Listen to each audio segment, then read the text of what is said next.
I'm so happy na magde-date kami ni Ola dahil aalis siya papuntang Pilipinas this coming week.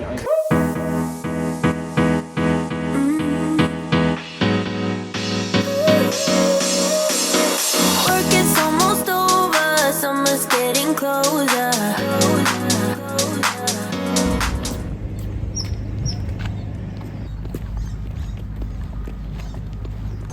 Good morning mga zoo!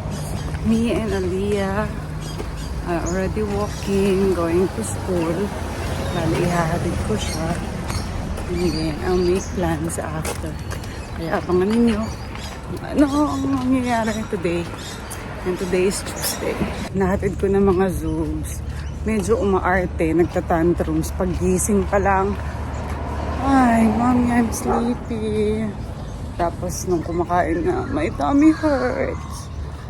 Ay, naku, Aliyah.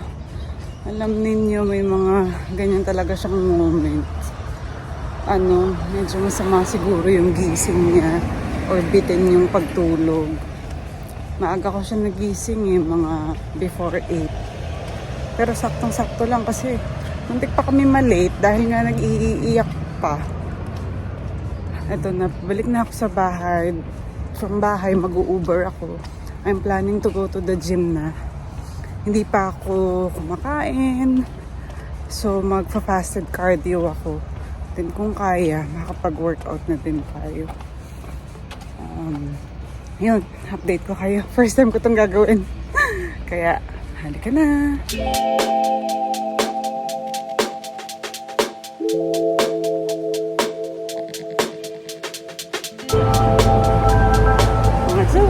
Tapos na ako mag-gym. And eto, naantay ko si Ola dito sa tapat ng bangko. Nandito ako sa Glenelg Highway dahil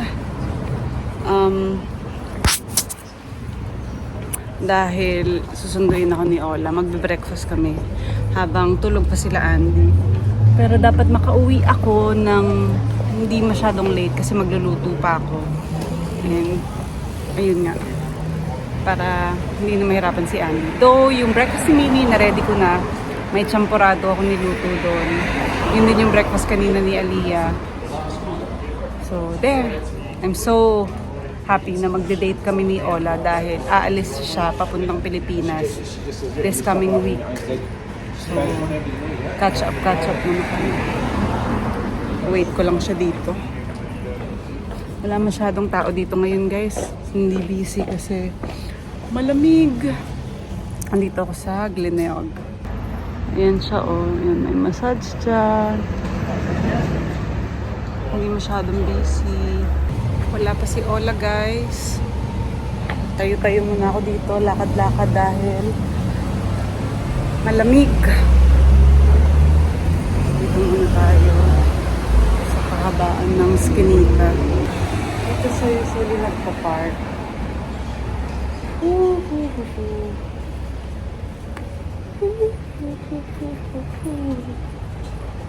Ayan na yata.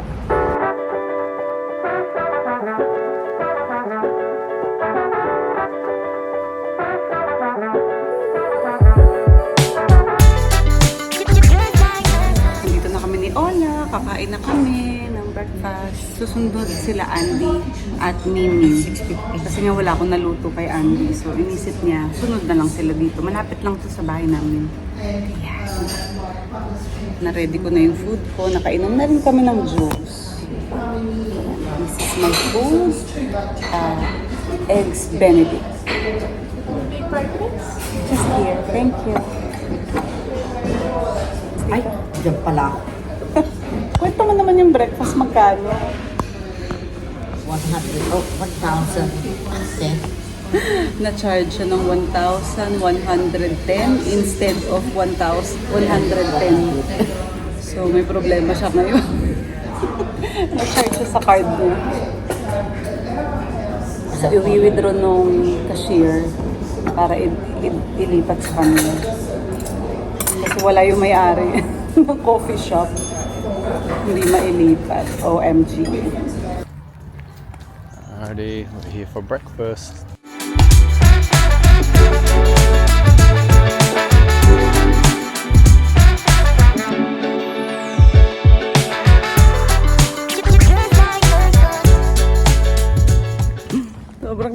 guys. Whew. Lamig sobra. Tenga ko. So ito na, nandito na ako ulit sa kalye. Susunduin ko naman si Aliyah. Ayan. Nalakad tayo sa street. Pagkatapos nito, siguro kakain muna ako. Gutom ako ulit kasi avocado lang ang kinain ko at saka spinach with egg.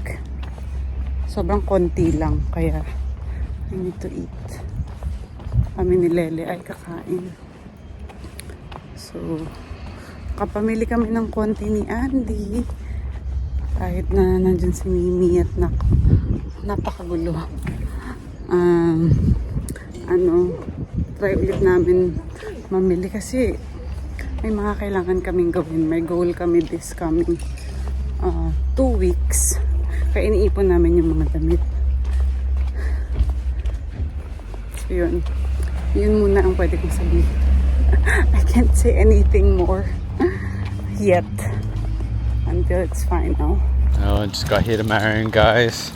Because we started our day early for once. So, Window shopping. you've done gym, ano pa? Gym, Breakfast, and now mall. And then I can gym early as well. Calling you up at 2 in the morning, but you don't wanna talk, you don't wanna bother. Yeah, so I took another shot, let my brain do the walking. I don't wanna be a friend, I want something real. Maybe if I stay the night, you could feel the same. And maybe if you treat me right, we could rearrange. But I'm not even gonna try if you don't wanna stay. So how's it gonna be? You got me on my knees. I don't need no roses on my bed. If I could pull you closer to me, babe, ain't nobody touch me like you can. I just need some closure, a little closure. I don't need no roses. Alright, Aliyah has danced, but before that... Yeah, but we need to find a costume, babe. Yeah. Ako, hindi na kami tutuloy dun sa costume kasi hindi naman pala kailangan naka-costume. Kailangan at least may Christmas touch, which is I think bili na lang kami ng red top o kaya yung headband, ganyan. Kasi naka-ponytail daw pala siya. So, mag-iisip ako kung ano yung pwedeng mag-match dun sa kanilang theme. Kasi Christmas yung theme. So, alam nyo ba mga Zoob, since sinabi ko sa inyo kanina, maaga na akong gumigising. So, ang dami ko nang nagawa. Nahatid ko si Aliyah, nakapag-gym ako. Tapos ngayon, nakapag-mall pa kami, brunch with Ola. Tapos ngayon, natid namin si Aliyah sa kanyang dance. Pero maaga pa, kaya dadaan muna kaming OTR. Hindi namin alam kung ano pa yung pwede namin gawin because yun nga, parang... we got too much time. ang daming masyadong time pag maaga nagigising.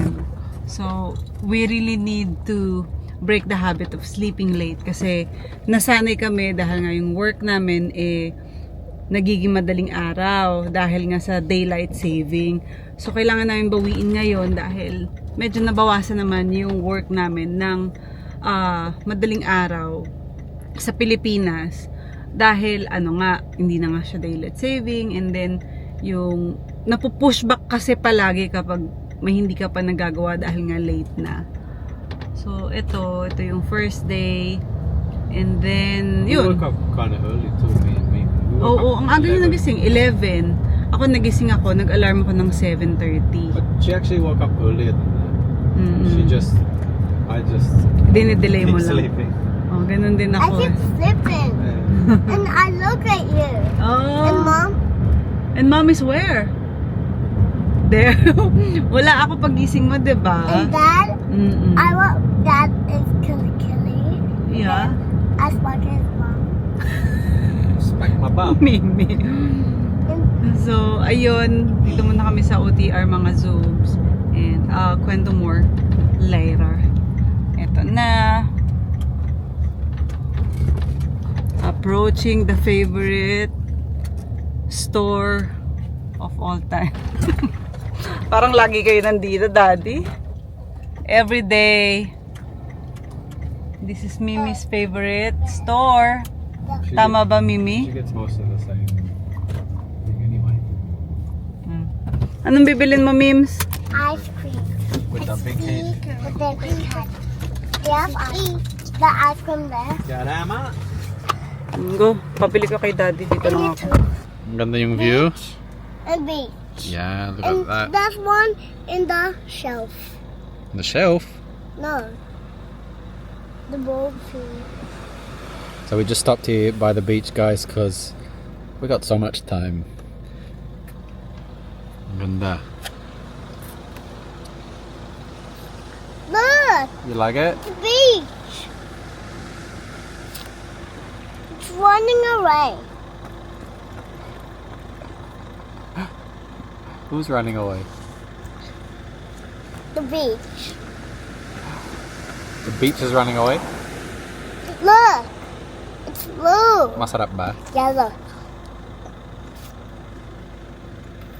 Look. I'll say goodbye, mga zoobs. Goodbye, Mama Zoobs. Mga. Bye, Mama Zoobs. How's your ice cream memes? Good. Sabi mo, masarap. Sarap. And you gotta say thank you to Mima for your playground. Thank you, Mima. For my... Slide. Wow! So Mima's gonna buy Mimi a gift. Yes. Madami. And kitchen set. And kitchen set pa? Grabe naman, ang dami. Alrighty, just made it to the gym and today has been absolutely packed, which is fantastic. It's nice to start this early in the day. I'm actually at the gym, it is peak hour, that's the only thing that does suck. I'm at the gym at 7:36, which is much earlier than pretty much 95% of the time that we come to the gym. So like you saw, Diana's been out there early.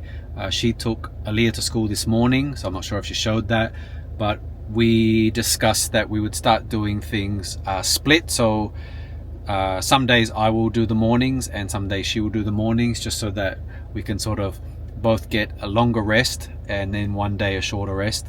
So we're just switching it up for a little bit, just to see how it goes. And she's enjoying the morning shifts because she gets to go to the gym really early, and Ola picked her up, so they went and had lunch, but we followed when we woke up. So yeah, hectic day, good day, busy, and now it's time for me to have some self time. So I'm gonna gym and end off the day early. I'm gonna try and edit 3 vlogs ahead, or at least 2 by tonight, and also get to uploading everything to the hard drives so I can clear my phones and our Osmo Pocket.